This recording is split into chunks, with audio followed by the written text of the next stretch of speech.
What's up everybody, it's Sean here, back today to give you a review of the Teddy Santis New Balance 990 V2 in the Sea Salt colorway. Today's video is brought to you by Heffelux. Heffelux is my all-time favorite sneaker insoles, and they sell eTPU insoles, which essentially is the same material you'll find in Adidas Boost. So if you're looking to add some additional comfort inside your shoes, be sure to check out their website, which I've linked down below in the description box. You'll see they sell a variety of different insoles, so depending on the type of insole density and the cushioning setup you're looking for, you're going to find there's a suitable insole for everyone. So I've been a paying customer of Heffelux for years now, and to me, I personally find them to be very comfortable. So if you guys want to check them out and try a pair for yourself, be sure to use the code SEANGO at checkout and get 15% off your entire purchase. So this is part of the Teddy Santis and New Balance Made in USA collection, which consists of 16 different pairs of Made in USA New Balance shoes, along with apparel, all designed by the founder of Aimé Leon d'Or, Teddy Santis, who was named the creative director of New Balance's Made in USA line last year. So these V2s are done in a sea salt colorway, and New Balance also dropped a V3 in that same sea salt colorway as well. However, for this one, the V2 was only available so far at least through an Aimé Leon d'Or raffle, and this was back on May 24th. So the retail price for this shoe is $195 US or 285 Canadian dollars. The style code for this shoe is M990TC2, and at the time that I'm filming this, it remains to be seen whether these will have a wider release or whether they were intentionally made to be an ALD exclusive.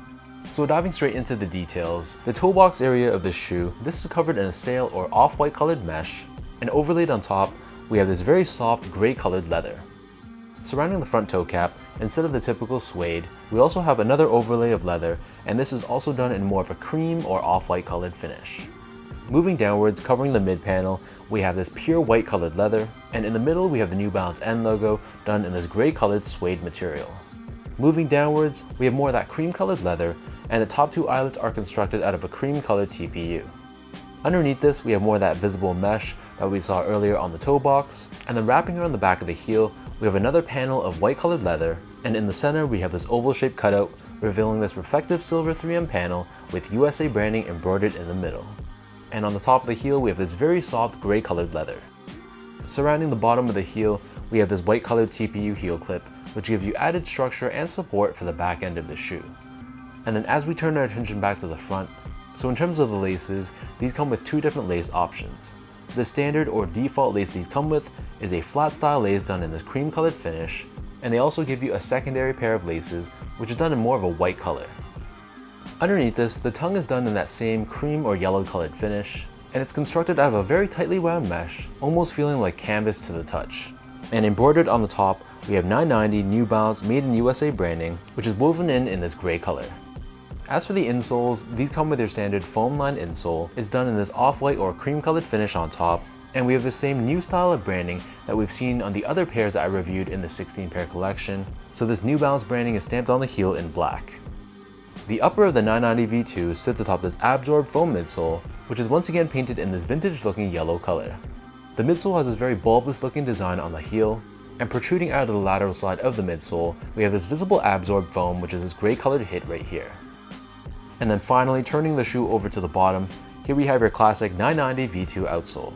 So this is primarily constructed out of a gray colored rubber. We have this cream colored hit on the forefoot, along with absorbed branding, and on the heel, on the medial side, we have New Balance branding. So that breaks down the look and the construction of these V2s. And for those wondering about sizing, so I'm a true size 10, slightly on the wider side, and based off of my experience with the original Marblehead 990 V2, which was the first V2 to release in the 16 pair Teddy Santis collection, I went a half size down to a 9.5. And I have to say I feel like this specific release fits a little bit more snug than the original Marblehead colorway. Maybe it's because they utilized leathers instead of suedes, but it felt a little bit more snug on foot. So typically for the 990 V2, I do stay true to size or a size 10, but I guess the Marblehead colorway was the outlier and that one fit a little bit more roomy, whereas this one I should have stuck with my normal V2 size, which is again true to size or a size 10. Just to give you guys a point of comparison, I normally go a half size down or a 9.5 in other New Balance silhouettes like the 992, the 990 V3, V4, V5, and most of my 550s. And in comparison, I usually stick true to size or a size 10 in the 990 V2, the 997 because of its more narrow toe box, along with a lot of made in UK models like the 1500, the 1530 and the 991, along with most of my 2002 Rs as well. So long story short, I feel like you should stick true to size for this specific pair. Next up, in terms of the comfort, so the 990 V2 is okay for just an everyday casual use shoe, but in terms of New Balances specifically, I wouldn't rank this near the top of my list. I feel like the 990 V2 lacks comfort, especially when you compare it to the generations following it, like the V3, the V4, and the V5. Maybe it's because of this thinner midsole, so you feel a lot closer to the ground on the forefoot, and it lacks a little bit of that step-in comfort that those other models provide. But for just an everyday casual use shoe, they're gonna be okay.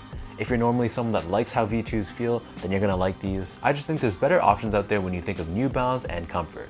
Last but not least, in terms of the overall quality and craftsmanship, so first off, material quality, I thought it was exceptional. I'm so used to suedes and nubucks on New Balance shoes that when I get a pair that's primarily leather, it's honestly a nice surprise. All the leathers used on this shoe, I felt it was very premium. It really felt like a high quality cut of leather, and even the suede hit with the New Balance logo on the side, this felt like it was good quality as well. So the material quality was great, and I thought the craftsmanship was solid. It wasn't perfect, but nothing really major that I had to complain about, and the things that I identified, I was really just nitpicking.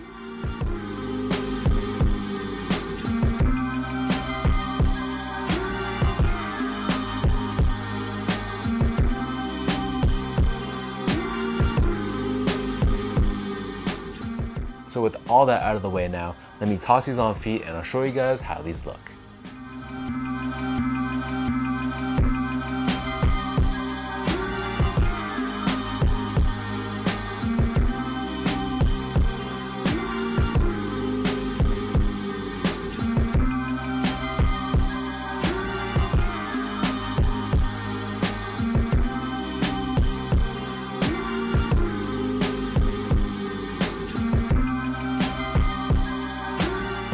If you couldn't tell, I love the overall quality and the build on this shoe, and I think the whole neutral palette of this pair makes it very, very wearable.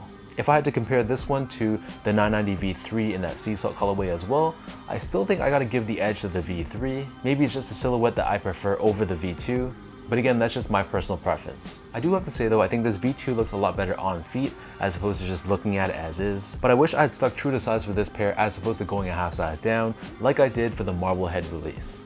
If you guys like this video, be sure to like, comment, and subscribe to my channel if you haven't yet. You can follow me on Instagram at esco8, check me out on Twitter at sean.go, and visit my website as well at seango.ca. So until next time, thank you so much for watching. Hopefully you guys enjoyed this video and hopefully it helped you in some way, and I'll catch you guys all in the next one.